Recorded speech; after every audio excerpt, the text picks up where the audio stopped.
जी अस्सलाम वालेकुम। उम्मीद है कि आप सब लोग खैरियत से होंगे। पाकिस्तान का अगला सदर कौन होगा, बड़ी इंपॉर्टेंट डिटेल्स हैं, वो आपके साथ शेयर करूंगा। इसहाक डार साहब क्यों गुस्से में आ गए, कुछ तफसीलात हैं, उस पर भी रोशनी डालेंगे।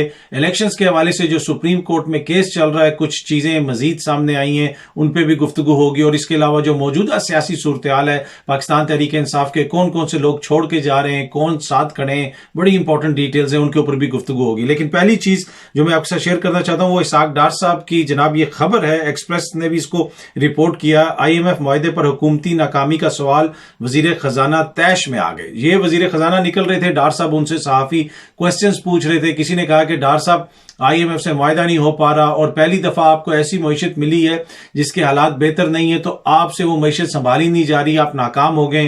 तो डार साहब बड़े गुस्से में आ गए। उन्होंने कहा कि क्या पाकिस्तान डिफॉल्ट हो गया, क्या हम डिफॉल्ट कर गए? लेकिन क्या ये हुकूमत डिफॉल्ट से बचाने के लिए आई थी? ये हुकूमत तो बड़े बड़े दावे करके आई थी कि मईशत को हम बेहतर करेंगे, मईशत को उस तरफ लेके जाएंगे कि जनाब जहां पे कहा जाएगा कि पाकिस्तान तरक्की कर रहा है। लेकिन क्या पिछले दौर से मौजूदा दौर के अंदर मईशत की बेहतरी हमें नजर आ रही है? वो आपके भी सामने और मेरे भी सामने। और डार साहब से भी वहां पे बार बार पूछा गया कि जनाब आपने IMF से मुआहदा क्यों नहीं हो पा रहा? आप तो कह रहे थे कि हम मुआहदा कर लेंगे, सब कुछ ठीक हो जाएगा। और उसके अलावा आपको माजी के दावे भी याद होंगे, कहा जाता था कि जी डॉलर 200 से नीचे आ जाएगा। मैं नहीं आज आपको बताऊंगा कि डॉलर 300 से ऊपर है या कितना ऊपर है या 200 से कितना नीचे है, आप सबको पता है। और महंगाई की हालत भी हमारे सामने है। पर एनीवे, जब ये डार साहब से क्वेश्चन किया गया तो ये वीडियो काफी वायरल हुई हुई है। किसी सहाफी ने उनसे क्वेश्चन किया था और डार साहब लग रहा था कि काफी एजिटेटेड हैं और इसी तरह मीडिया उसको रिपोर्ट भी कर रहा है। अच्छा, ये एक और चीज जो मैं आपसे शेयर करना चाहता हूं, ये कल सीनियर सहाफी हैं BBC के, उन्होंने ये ट्वीट भी किया था कि JUI के तर्जुमान असलम गौरी ने बताया कि मौलाना फजल रहमान मसलसल सियासी मुसरफियात के बायस थकन का शिकार हैं और आराम करने की गर्ज से थाईलैंड गए हैं। थाईलैंड दौरा इसलिए खुफिया रखा गया ताकि कारकुनों को खबर ना हो, वरना कारकुन मुलाकातों का सिलसिला शुरू कर देते हैं और दौरे का मकसद फोत हो जाता। तो मौलाना फजल रहमान साहब जनाब थाईलैंड गए हैं। कल हमारे जो सीनियर सहाफी तजिया निगार हारून रशीद साहब हैं, उन्होंने भी अपने एक प्रोग्राम के अंदर एक खबर दी। उन्होंने कहा कि मौलाना साहब के गालिबन कोई कमर का मसला है, उसके इलाज के लिए वहां पे गए हैं। लेकिन उन्होंने जो बड़ी खबर दी वो खबर ये है कि मौलाना साहब अगले पाकिस्तान के सदर हैं। जी हाँ जी, हारून रशीद साहब ने बताया कि अगर मामलात उसी तरह चले जिस तरह मुशावरत हो रही है, जिस तरह प्लानिंग की जा रही है, तो मौलाना फजल रहमान साहब को पाकिस्तान का सदर बनाया जाएगा। ये उनसे सियासी तौर पे वादा किया गया है, उनके जो इत्तेहादी हैं उनकी तरफ से। अब देखते हैं कि मौलाना सदर बनते हैं या नहीं बनते। लेकिन इस वक्त जो है वो थाईलैंड में गए हुए हैं। उस प्रोग्राम के अंदर भी अदनान आदिल साहब भी हारून रशीद साहब से पूछते रहे कि क्या थाईलैंड में कोई इस्लामी इज्तिमा हो रहा है, क्या हो रहा है, कोई उलमा की कॉन्फ्रेंस है, वो क्यों गए हैं? उन्होंने कहा जी मुझे नहीं पता वो क्यों गए हैं, वहां पे क्या हो रहा है, हो सकता है ऐसी कोई चीज हो, हमें भी नहीं पता। लेकिन बड़ी खबर जो हारून रशीद साहब ने दी वो ये है कि ये प्लानिंग हो रही है। जो पहले भी इस हवाले से चीजें बार बार सामने आती थी कि मौलाना की ख्वाहिश है कि वो सदर बने, तो अब उनसे कोई वादा किया गया है उनके इत्तेहादियों की जानिब से कि अगर चीजें अकॉर्डिंग टू द प्लान चलती हैं तो मौलाना साहब को सदर बनाया जाएगा। अब देखते हैं वो सदर बनते हैं या नहीं बनते। अच्छा, दूसरी चीज जो मैं आपके साथ शेयर करना चाहता हूं वो बड़ी इंपॉर्टेंट है, वो है जनाब इलेक्शंस के हवाले से। आज इलेक्शंस के हवाले से जब केस की समाअत शुरू हुई तो सुप्रीम कोर्ट को बताया गया कि जनाब वो इंतखाबात में का ये जो नजरसानी का केस चल रहा है, इसमें जिस कानून के तहत नजरसानी की अपील है उस कानून में कोई तब्दीली वगैरह हो गई है या नया कानून आ गया है, तो लिहाजा बेंच पे इतराज कर दिया अटॉर्नी जनरल ने। अब इस अपील को भी कोई लार्जर बेंच सुनेगा। ये उस किस्म की कोई तब्दीली हुई है कानून के अंदर, कोई रातों रात ही तब्दीली हुई, कब हुई मुझे इसकी एग्जैक्ट नहीं पता, लेकिन ये तब्दीली हो गई है। अच्छा, अब जो है अटॉर्नी जनरल ने वहां पे मौक़िफ़ दिए कि सुप्रीम कोर्ट रिव्यू एक्ट अब कानून बन चुका और नए एक्ट के तहत नजरसानी का दायरा कार अब अपील जैसा ही होगा। अब नजरसानी का फैसला देने वाले बेंच से लार्जर बेंच ही सुन सकेगा। तो लार्जर बेंच बनेगा। चीफ जस्टिस ने रिमार्क्स दिए कि ये तो बड़ा दिलचस्प मामला हो गया। ये अदालत अदलिया की आजादी के बुनियादी हक को भी देखती है। एक दूसरा केस भी जुमरात को मुकर्रर है, लिहाजा आप इससे मुतालिक भी हदायत ले लें। तो अब हो सकता है कि जुमरात को इस हवाले से मजीद कोई वहां पे बातचीत हो या मजीद केस चले। लेकिन ये जो बुनियादी हक है, अदलिया का बुनियादी हकूक है, पार्लियामेंट के बुनियादी हकूक हैं, अवाम के भी बुनियादी हकूक हैं कि 90 रोज के अंदर इंतखाबात होने थे। 90 रोज के लिए जो निगरान हुकूमतें आई थी वो अभी उधर ही हैं, जाने का नाम नहीं ले रही। इलेक्शंस के ऊपर कोई बात नहीं कर रहा, बहस कभी इधर जा रही है, बहस कभी उधर जा रही رہی ہے, لیکن جو بنیادی چیز ہے الیکشنز کی کہ جناب الیکشنز کروانے ہیں, الیکشنز آئین کے مطابق کتنے روز کے اندر ہونے, وہ آپ کو بھی پتا ہے, مجھے بھی پتا ہے کہ جناب 90 روز کے اندر الیکشنز ہونے تھے, لیکن اس کے اوپر الیکشنز نہیں ہوئے, اور بات جو ہے وہ آپ کے بھی سامنے اور میرے بھی سامنے. پر اینی وے ایک اور خبر جو میں آپ سے شیئر کرنا چاہتا ہوں وہ بڑی امپورٹنٹ ہے, اور وہ ہے Pakistani Americans continue to highlight issues back home. یہ ڈان کی خبر ہے. یہ پاکستان کا جو ڈائسپورا ہے امریکہ میں, وہ وہاں پہ پاکستان کی جو سیاسی صورتحال ہے اس کو مسلسل ہائی لائٹ کر رہا ہے. اسی طرح آپ نے برطانیہ میں بھی دیکھا, یورپ میں بھی دیکھا. اب امریکہ میں جو پاکستانی ہیں وہ بڑے انفلوئنشل ہیں, وہ ڈاکٹرز ہیں, ان کی کانگریس مین وومن تک رسائی ہے, سینیٹرز ان کو وہاں پہ جانتے ہیں, حکومت کے جو اعلیٰ عہدیداران ہیں ان سے ان کے تعلقات ہیں. ریزن بینگ کہ وہ بڑے انفلوئنشل ہیں, کہ وہ پڑھا لکھا طبقہ ہے وہاں پہ, ڈاکٹرز ہیں, ہائیلی سکسیسفل بزنس مین ہیں, اور ان کی میجورٹی جو ہے وہ پاکستان تحریک انصاف کو سپورٹ کرتی ہے.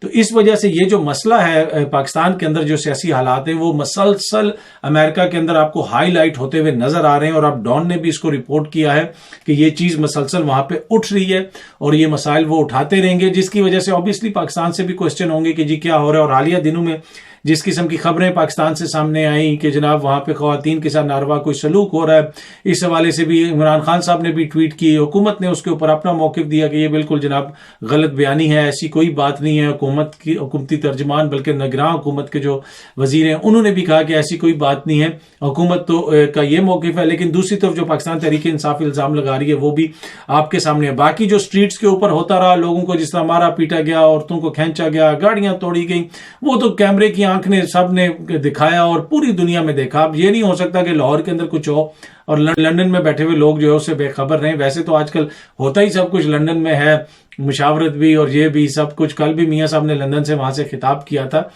لیکن لندن میں بھی چیزوں کو پتہ چلتا ہے, نیو یارک میں بھی پتہ چلتا ہے, اور جس قسم کے حالات ہم دیکھ رہے ہیں اس کی وجہ سے پوری دنیا کی نظریں اس وقت پاکستان کے اندر ہیں. اچھا, پاکستان کے اوپر ہیں, اور وہ نظریں کیوں ہیں پاکستان کے اوپر, اس کی بنیادی وجہ سیاسی صورتحال ہے. اور اب جو سیاسی صورتحال ہے اس کے حوالے سے اگر آپ دیکھیں تو عمران خان صاحب کے کچھ ساتھی تو ان کو چھوڑ کے چلے گئے. تاثر یہ دیا جا رہا ہے کہ جماعت بالکل ختم ہو گئی ہے, لیکن اعجاز چودھری صاحب نے آج بھی کہا کہ جناب بالکل میں عمران خان صاحب کے ساتھ کھڑا ہوں, اور میجورٹی جو پاکستان تحریک انصاف کی لیڈرشپ ہے وہ کھڑی ہے, وہ عمران خان صاحب کے ساتھ کھڑے ہیں. جہاں تک 9 مئی کے واقعات کا تعلق ہے, پاکستان تحریک انصاف کے سینیٹرز نے بھی اس کے اوپر مذمتی قرارداد وغیرہ لانے کا کوئی فیصلہ کیا ہے, سینٹ میں وہ پیش کریں گے, بیان بھی جاری کیا. میرے خیال میں پہلے ہو جانا چاہیے تھا. پاکستان کے اندر جلاؤ گراؤ کی سیاست کا کوئی گنجائش نہیں ہے. اب یہ نہیں ہو سکتا کہ آپ سپریم کورٹ پہ چڑھ دوڑیں, آپ اداروں پہ چڑھ دوڑیں, ملک کو کمزور کریں. ملک کمزور ہوگا تو کیسے جناب یہاں پہ جو ہے وہ صحافت آگے بڑھے گی, سیاست آگے بڑھے گی, ملک میں اکانومی آگے بڑھے گی. بڑا امپورٹنٹ ہے کہ ہم جو کچھ بھی کریں اس میں یہ چیز اس چیز کا خیال رکھیں کہ کہیں ملک تو کمزور نہیں ہو رہا, تو نہ کسی کو ادارے کو کمزور کر کے قانون کو ہاتھ میں لے کے آپ قطعاً ملک کو مضبوط نہیں کر سکتے. اور یہی تو بحث ہے کہ جس طریقے سے آئین اور قانون کی خلاف ورزیاں حالیہ عرصے میں ہم نے دیکھی کہ وقت پہ الیکشنز نہیں ہو رہے, نگراں حکومت بیٹھی ہوئی ہے, 90 روز گزر گئے, کسی کو کوئی پتہ نہیں ہے.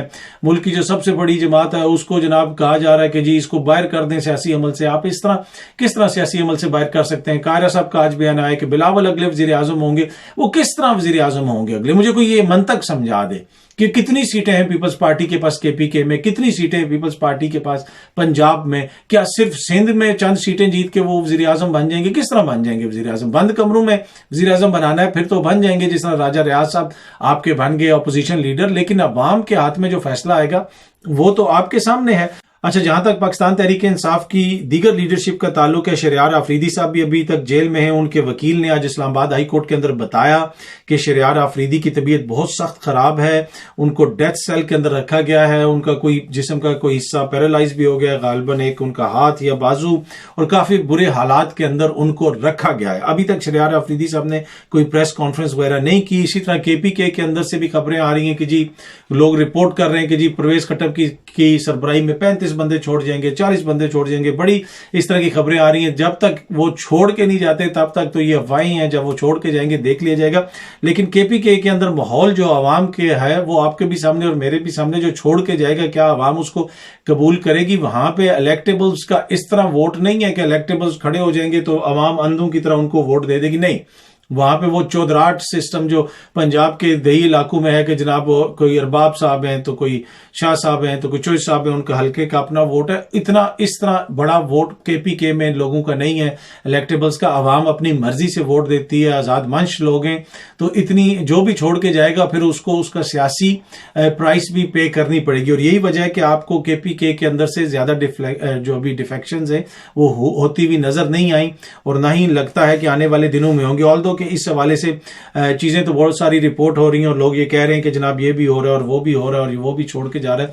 वो खबरों के साथ साथ ख्वाहिशात को भी उछाला जाता है ताकि ख्वाहिशात पूरी हो जाएं। अच्छा, बाकी 9 मई के हवाले से खान साहब ने भी, जिस तरह मैंने पहले कहा कि उन्होंने भी कहा कि तहकीकात हों और सेनेटर्स ने कहा कि इसके ऊपर मजम्मती करारदाद भी उन्होंने पेश की है। बिल्कुल अच्छी बात है जी, पेश करनी चाहिए और खुल के इसकी मजम्मत करनी चाहिए। कतन इसकी कोई गुंजाइश नहीं है कि आप अपने इदारों के ऊपर हमले शुरू कर दें और कानून को इस तरह हाथ में लेना शुरू कर दें। हाँ, पुरअमन एहतजाज आपका हक है, लेकिन आइन और कानून को तोड़ना किसी का हक नहीं, चाहे वो हुकूमत में हो चाहे वो अपोजिशन में हो। जिस तरह 1 साल से हमने देखा जो आइन और कानून के साथ होता रहा, वो आपने भी देखा, मैंने भी देखा, पूरी कौम ने देखा, और उसी का तसलसल आपको नजर आ रहा है कि मुल्क के अंदर लगता ऐसे है कि आइन और कानून के ऊपर अमलदारी जो है वो एक तरह से जिसे कहते हैं फ्रीज कर दी गई है कुछ देर के लिए। जहां तक इलेक्शंस का ताल्लुक है, इलेक्शंस के ऊपर कोई बात नहीं कर रहा, ना ही बड़े बड़े जमहूरियत पसंद इसके ऊपर रोशनी डाल रहे हैं कि जनाब क्यों इलेक्शंस नहीं हो रहे, वक्त के ऊपर क्यों नहीं हो रहे। तो ये है जी अब तक की सूरत हाल। उम्मीद है कि आपको वीडियो पसंद आई होगी। बहुत जल्दी आपसे दोबारा मुलाकात होगी। Thank you so much.